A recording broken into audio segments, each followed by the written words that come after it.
What's up mga master? Welcome back sa ating adventure. Sayang talaga mga master dahil sa dive na ito ay nakalimutan na naman nating dalhin ang ating memory card. Umahon pala tayo dito ng mga 8 o'clock dahil dumaan pa tayo sa bahay ni madam dahil may birthday sa kanila. Kaya dinaanan na rin natin si madam dito sa bahay nila dahil sasabay daw siya pag uwi. Ito pala yung natusok natin mga master, isang lunhuan at kaunti lang din yung mga huli natin kaya iniwan na lang natin yung ating mga huli. Total may mga isda pa naman tayo sa ating mahiwagang sisidlan. At dito sa sumunod na dive ay nakapag-video na tayo.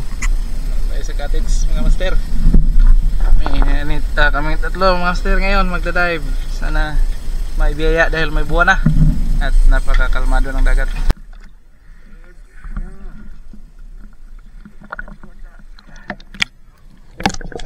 Shoutout sa ating YouTube subscriber Father and Son Fishing TV at sa ating TikTok follower Marav Skintay at sa Hingo Ogwalop Spearfishing. Shoutout din kay Lester Desamparado from Tagbilaran, Bohol. Dive safe always mga master at mabuhay po kayo.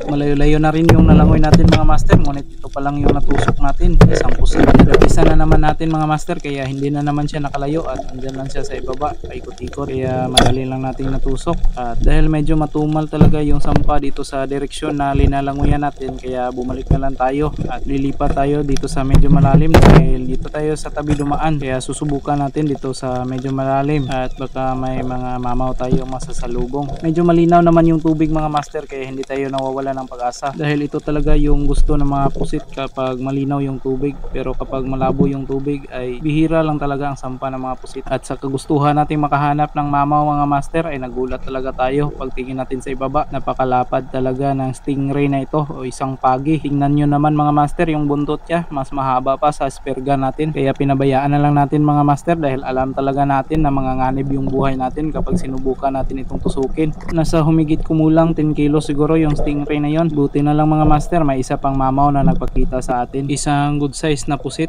At dito sa dive na to mga master ay may buwan na kasi maliit pa lang yung buwan sa time na ito at lumalakas na yung agos kaya papalinaw na yung tubig kaya nagsimula nang magsimpahan yung mga pusit. At pagdating natin sa unahan ay may nakita tayong batog. Ito yung good size na batog mga master na mabagal lang lumangoy kaya hindi tayo nahirapan sa pagpusok. Medyo malalim-lalim na rin yung pinagpwestuhan niya at nang tutusukin na sana natin ay nagbabalak pang umilag. Buti na lang ay huminto siya kaya hindi na tayo nagpatumbik-tumbik at inasinta na natin yung kanyang batok para mas stone shot natin. At salamat sa Panginoon nakadalawang good size na tayo ng mga huli mga master. At pagdating sa unahan ay nakakita tayo ng mga good size na makabinhi kaya tamang pili-pili na naman tayo ng mga makabinhi. Napakaraming makabinhi kasi ang nagsilabasan ngayon kaya hindi natin tinusok yung mga maliliit at itong mga malalaki lang ang pinili natin. At pagdating sa unahan mga master ay nakakita tayo ng isang buko-buko o ito yung bagulan na hindi gaanong lumalaki pero good size ang buko-buko na to mga master at nasa mga 1/4 kilo siguro ito pataas. At nakakita rin tayo ng napakaraming batog kaso yung mga maliliit na batog mga master at mahirap tusukin kaya pinabayaan lang natin. At dito naman sa bandang unahan ay nakakita ulit tayo ng isang buko-buko ulit kaya idadagdag natin to sa buko-buko na natusok natin kanina. Nagsilabasan talaga yung mga buko-buko ngayon mga master,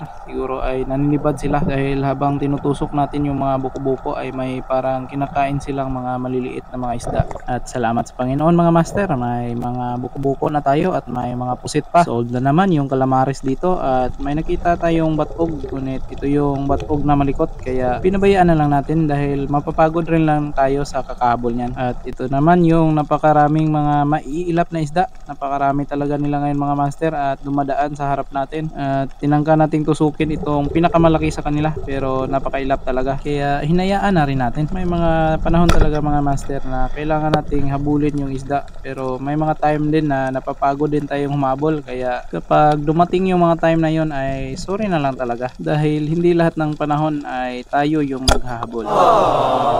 Minsan may mga panahon din na kailangan nating mag-unlan. Kaya dito lang tayo sa mga makabinhi at tayo pa talaga yung hinahabol nila. Kahit saan tayo magpunta ay andyan talaga sila nakasunod. At dito yung pawikan mga master. Grabe talaga yung spot namin kung pawikan yung pag-uusapan. Halos bawat dive ay may pawikan tayong nakikita at andito lang sila sa mababaw. At tinignan natin yung cottage mga master kung ando na ba yung mga kasamahan natin kasi wala pa sila. Kaya nag-ikot-ikot muna tayo dito sa paligid at nakatusok tayo ng isang pusit. At ilang minuto na rin na yung lumipas at wala pa talaga tayo nagkikita ng mga ilaw kaya nagpasya tayong umahon at ilalagay natin yung mga huli natin doon sa ating mahiwagang sisidlan. Medyo mabigat-bigat na rin kasi yung mga huli natin at napuno na yung buyot natin kaya ilalagay muna natin yung mga huli natin tsaka babalik tayo kung wala pa yung ating mga kasama. Ito yung mga huli natin mga master sa unang ahon natin. Naghintay tayo saglit dito sa cottage kaso wala pa talagang mga ilaw tayong natatanaw. Ibig sabihin lang ay malayo-layo pa yung mga kasama natin kaya magdadive tayo ulit at iiwan natin yung mga huli natin. Ilalagay natin dito sa loob ng ating mahiwagang sisidlan.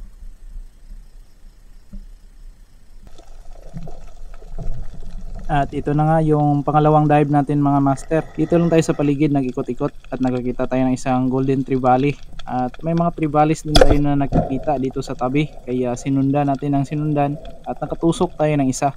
Hindi ako sigurado kung anong uri ng trevally ito pero parang kabilang din siya sa mga family ng trevally. At pagdating natin sa unahan ay nakakita tayo ng isang katambak. At medyo napagod na tayo sa pangalawang dive natin mga master kaya hindi na natin tinatamaan yung mga isda at siguro din hindi natin namalayan na nabaluktot na rin siguro yung shop natin dahil dito tayo sa tabi dumaan at napakaraming mga bato kaya siguro pati yung mga agat na ito ay nadaplisan din natin. Buti na lang ay napakaamo ng isdang ito at hindi talaga siya lumayo, dyan lang siya sa tabi sa malapit nagtatago kaya madali nating natusok ulit at ayan sa wakas nahuli natin yung mga agat o isang mangrove snapper. Good size na rin ang mangrove snapper na ito kaya pasalamat talaga tayo dahil hindi siya humarurot pagkatapos nating madaplisan. At pagdating naman natin dito sa unahan mga master ay nakakita tayo ng parang isang samaral. Nakalimutan ko kung anong tawag ng isdang ito mga master. Dalawa silang magkasama kanina kaso humarurot yung isa niyang kasama. At pagdating natin sa unahan ay nakakita tayo ng isang banak. Hindi pa gaano kalakihan pero good size na rin sana ang banak pero siguro ay nabaluktot na naman yung shop natin kaya palaging daplis yung mga tama natin sa mga isda at mas malapad sana ang isang yun kumpara sa natusok natin kanina kaso lang humarurot. At ayan na naman mga master, daplis na naman. Sayang talaga, napakarami na sana ng mga isda natin kung hindi nakakawala at hindi nadadaplisan. Pati yung bugaong na ito mga master ay hindi pa natin tinamaan. Buti na lang pagdating sa unahan ay natusok na rin natin. At ayan pa mga master, nakadagdag na naman tayo ng isang good size na pusit. Grabe, sunod-sunod yung mga blessings na nagsilabasan mga master kaso napagod talaga tayo. Kaya umahon na tayo at andito na pala yung mga kasama natin. At ito yung nahuli ni Takloy, isang pakul. Masarap itong ihawin mga master at may mga pusit din na natusok si Takloy.